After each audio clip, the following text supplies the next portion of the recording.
আপনার পিসিকে ভাঙড়ে খেলতে নামান, আর ভাঙড়ে আমার কর্মীরা খালি পায়ে খেলবে।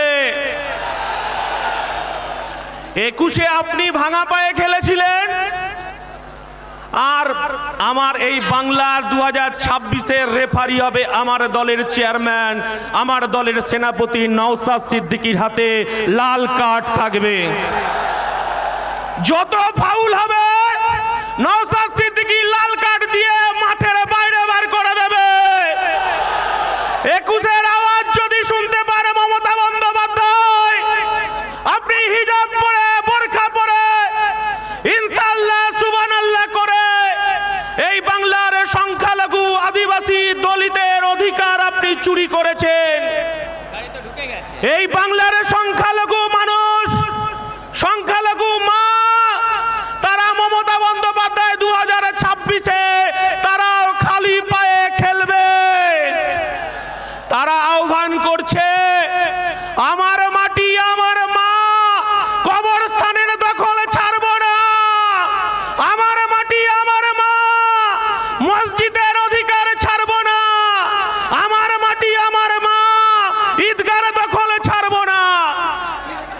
আর শুভেন্দু বাবু, আপনি তো তৃণমূল মার্কা বিজেপি, আপনি তো তৃণমূলের এজেন্ট। এই বাংলার মানুষ দেখেছে আপনাকে, আপনাকে কৈফিয়ত দিতে হবে। আরে বাবা, হিন্দু হিন্দু ভাই ভাই, এসব স্লোগান বাংলার মাটিতে চলবে না। এ বাংলার মাটি দুর্জয় ঘাটি, এ বাংলার মাটি রবীন্দ্রনাথের মাটি, এ বাংলার মাটি নেতাজির মাটি, এ বাংলার মাটি আশফাকুল্লার মাটি, এ বাংলার মাটি ক্ষুদিরামের মাটি, এ বাংলার মাটি মেদিনীপুরে সতীশ সামন্তর মাটি, এ বাংলার এ বাংলার মাটি দুর্জয় ঘাটি, এ বাংলায় কাজী নজরুলের শ্যামা সঙ্গীত আমার হিন্দুদের মন্দিরে বাজে, আরে মুসলমান পাড়ার মসজিদের আজানে আমার হিন্দু পাড়ার ঘুম ভাঙে। মমতা বন্দ্যোপাধ্যায়, আপনি যতই এজেন্ট শুভেন্দুকে ছেড়ে রাখুন, এ বাংলায় কাজ হবে না। আমার ইন্ডিয়ান সেকুলার ফ্রন্ট আওয়াজ তুলেছে, মোরাক বিনতে দুইটি কুসুম, হিন্দু মুসলমান, মুসলিম তারে নয়নমণি, হিন্দু তাহার প্রাণ। আর আমার দলের পৃষ্ঠপোষক আমাদেরকে শিক্ষা দিয়েছে, নানা ভাষা, নানা মত, নানা পরিধান, বিবিধের মাঝে দেখো মিলন মহান।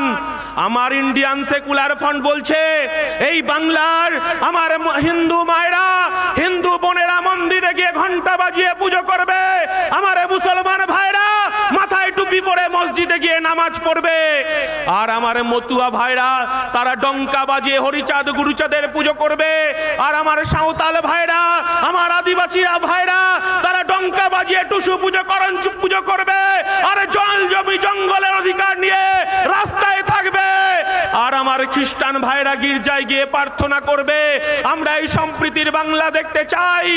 মমতা বন্দ্যোপাধ্যায় যখন আমার চেয়ারম্যান, এই বাংলার অধিকার, এই বাংলার যুব সমাজের কর্মসংস্থান, এই বাংলার খেটে খাওয়া মানুষের কর্মসংস্থান, এই বাংলার আশা কর্মী, এই বাংলার অঙ্গনারী কর্মী, এই বাংলার জিআরএস, এই বাংলার সিভিক পুলিশ, এই বাংলার প্যারা টিচারদের যখন অধিকার নিয়ে রাস্তায়, যখন আমার চেয়ারম্যান বলছে কেন ওবিসি বাতিল করে দেওয়া হলো, ওবিসির অধিকারে ফেরত দিতে হবে, কেন ভুয়ো এসসি এসটি সার্টিফিকেট দেওয়া হবে, যখন আমার চেয়ারম্যান বলছে আমার কলকাতার রাজপথে আমি একটা ধর্ণা মঞ্চ করতে চাই, মমতা বন্দ্যোপাধ্যায় আপনি আমাকে একটা 10 ফুট বাই 10 ফুটে মঞ্চ বাজারে জায়গা দিন, তখন মমতা বন্দ্যোপাধ্যায় হাজার হাজার পুলিশ লেলিয়ে আমার চেয়ারম্যানকে, যখন এই বাংলার মানুষের, বাংলার পিছিয়ে পড়া মানুষের যখন অধিকার নিয়ে লড়াই হচ্ছে, তখন লাথি মারতে মারতে আমাদেরকে জেলে নিয়ে গেছে, 42 দিন জেল কাটিয়েছে মাননীয় মুখ্যমন্ত্রী। আমার নেতা সিদ্দিকুল্লাহ চৌধুরী নয়, আমার নেতা বাইরের বিশ্বাস নয়। আমরা টাকার কাছে মেরুদণ্ড বিক্রি করতে আসিনি।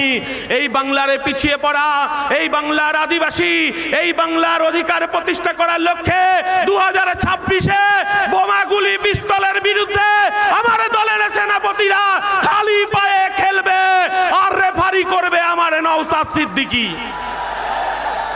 মমতা বন্দ্যোপাধ্যায়, আপনাকে বলতে চাইছি, আপনি কর্মসংস্থানের কথা বলেন না? 2011 সালের আগে এই পশ্চিম বাংলার বামফ্রন্ট সরকারকে সরিয়েছিলেন মমতা বন্দ্যোপাধ্যায়। এই বাংলার মানুষ রেজবানুর রহমানকে ভুলে যায়নি। তৎকালীন মুখ্যমন্ত্রী ছিলেন বুদ্ধদেব ভট্টাচার্য। মাননীয় মুখ্যমন্ত্রী তখন কলকাতার রাজপথে আপনি বুকে প্ল্যাকার্ডে ঝুলিয়ে একদিকে রিজবানুর মা, একদিকে রিজবানুর দাদাকে, আর যারা বিদ্যজন তাদেরকে মোমবাতি নিয়ে মিছিল করেছিলেন। আপনি ইনসাফ দেবেন বলেছিলেন। বাংলার মায়েরা কাঁদছে, আপনি লক্ষ্মী ভান্ডার দিয়ে কিনতে পারবেন না। এই বাংলার তিলোত্তমার বিচার চাইছে মমতা ব্যানার্জি। এই বাংলার বিচার চাইছে, তামান্নার বিচার চাইছে, এই বাংলা বিচার চাইছে, হাসখালির বিচার চাইছে মমতা বন্দ্যোপাধ্যায়। আজকে সংবিধান প্রণেতার বংশধরেই মঞ্চে আছে। আমরা সংবিধান হাতে করে বলতে চাইছি, এই দেশের প্রধানমন্ত্রীর কাজ কি মন্দির মসজিদ তৈরি করা? এই বাংলার মুখ্যমন্ত্রীর কাজ কি মন্দির মসজিদ তৈরি করা? মাননীয় মুখ্যমন্ত্রী, আপনি শুভেন্দু অধিকারীকে দিয়ে আপনি বলতে চাইছেন ধর্ম ধর্ম খেলা করতে চাইছেন। 1992 সালে ফিরে যান। এই বাংলার মুখ্যমন্ত্রী ছিল জ্যোতি বসু।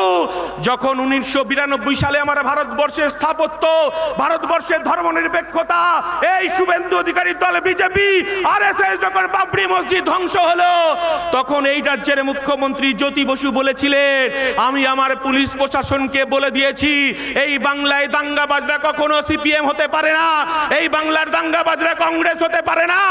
আমি আমার প্রশাসনকে বলে দিয়েছি মাথা লক্ষ্য করে গুলি করতে। আমরা বলতে চাইছি এ বাংলাকে ভাগ করা যাবে না। মমতা বন্দ্যোপাধ্যায়, আপনি ভেবেছেন এই এসআইআর এর মধ্য দিয়ে আমার এই বাংলার সংখ্যালঘু মুসলমানে তাদের অধিকারে কবরস্থান, তাদের ঈদগাহ, তাদের মসজিদ, তাদের মাদ্রাসা, আপনি 5 দিনের নোটিশে আপনি দখল দিতে চেয়েছিলেন বিজেপিকে। আমার দলের চেয়ারম্যান নওশাদ সিদ্দিকী, আমরা ওয়াকফ বোর্ডে ছুটে গেছি। সেদিনকে আমরা ওয়াকফ বোর্ডকে বলে এসেছি এই বাংলার অধিকার, এই বাংলার অধিকারকে কেড়ে নেওয়া যাবে না। তাই মুসলমান সমাজ তারা বুক দিয়ে লড়াই করছে। আপনি বলছেন এখানে মিছিল করা যাবে না, মিটিং করা যাবে না, দিল্লিতে গিয়ে মিটিং করতে হবে মমতা বন্দ্যোপাধ্যায়।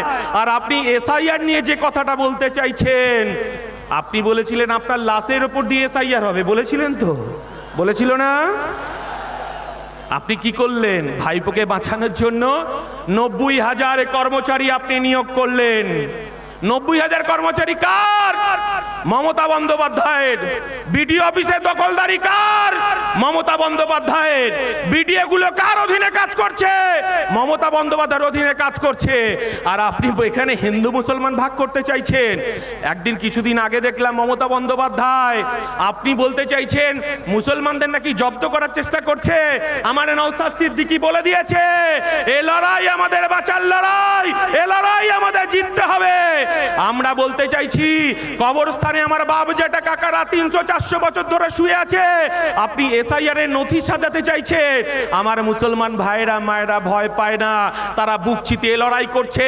আপনি এনআরসি ভয় দেখাতে চেয়েছিলেন, আপনি ক্যাকা ছিছি রেখে ভয় দেখাতে চেয়েছিলেন। আর আপনি বলেছিলেন বিজেপিকে রুখতে হবে, তৃণমূলকে দুহাত ভরে বাংলার সংখ্যালঘু মানুষ, আদিবাসী মানুষ আপনাকে ভোট দিয়েছিল। মমতা বন্দ্যোপাধ্যায়, আপনার অপরাধ শুনে রাখুন। আমরা বলিনি বিজেপি রাজ্য সভাপতি কি ভট্টাচার্য, উনি বলেছেন কি ভট্টাচার্য, আমরা বলিনি। উনি কি বলেছেন? উনি বলেছেন 1998 সালে তৃণমূলের জন্মলগ্নে যেখানে জন্ম হয়েছিল লেবার রুমে, সেদিন যদি অটল বিহারী বাজপেয়ী, লালকৃষ্ণ আদবানি, জর্জ ফার্নান্ডেজ, রাজনাথ সিং যদি উপস্থিত না থাকতো এই তৃণমূলের দলটা জন্ম হতো না। আর আমরা বলতে চাইছি 1998 সালের পর থেকে আপনি বিজেপির সঙ্গে সংসার করেছেন। আপনি কখনো রেলমন্ত্রী, আপনি কখনো কয়লা মন্ত্রী। আমরা দেখেছি মমতা বন্দ্যোপাধ্যায় আপনি বলতে চাইছেন বিজেপি এতদিন পরে আপনার ঘুম ভাঙলো, আপনি এই বাংলাকে ভাগ করতে চাইছেন, এই বাংলার অধিকারকে আপনি বিজেপির হাতে তুলে দিতে চাইছেন। আমরা মাঝখানে চলে এসেছি, এটা আপনার গায়ে জ্বালা বেঁধেছে। নওশাদকে ভয় লাগছে। আমরা বলতে চাইছি এই বাংলায় নওশাদের নেতৃত্বে লড়াই হবে।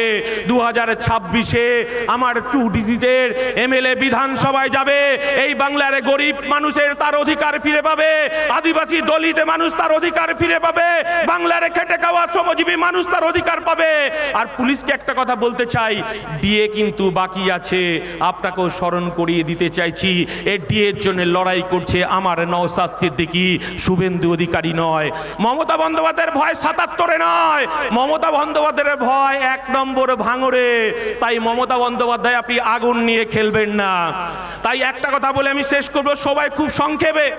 আমরা বলতে চাইছি মমতা বন্দ্যোপাধ্যায়, আমার বাংলার মুসলমানের করের টাকায়, আমার বাংলার আদিবাসীর করের টাকায়, আমার বাংলার হিন্দু ভাইয়ের করের টাকায় এই বাংলার মানুষ তো দেখেছিল দীঘাতে একটা কারখানার আপনি ফিতে কাটবেন। এই বাংলার মানুষ তো দেখতে চেয়েছিল রাজারহাট উপনগরী, স্বপ্ননগরী, সেখানে একটা উইপ্রো হবে, সেখানে একটা আপনার ওয়েবেলের কম্পিউটারে হাব হবে, কারখানা হবে। আর উত্তরবঙ্গে শিলিগুড়িতে একটা কারখানার ফিতে কাটবেন। মমতা বন্দ্যোপাধ্যায়, এই বাংলার মানুষ তো আপনাকে দেখতে চেয়েছিল জেলায় জেলায় একটা করে পিজি হবে, জেলায় জেলায় একটা করে আরজিকর হবে, আর আপনি আপনার ভাইপো ফিতে কাটবে। এই বাংলার মানুষ তো দেখতে চেয়েছিলেন আপনার অপরাধ, এই বাংলার বেকার যুবকের পেটে লাথি মেরেছেন, এই বাংলার বেকার যুবকের কর্মসংস্থানকে কেড়ে নিয়েছেন। 26,000 শিক্ষক তারা রাস্তায় রাস্তায় ঘুরে বেড়াচ্ছে, তারা 2026-এ বিচার চাইছে।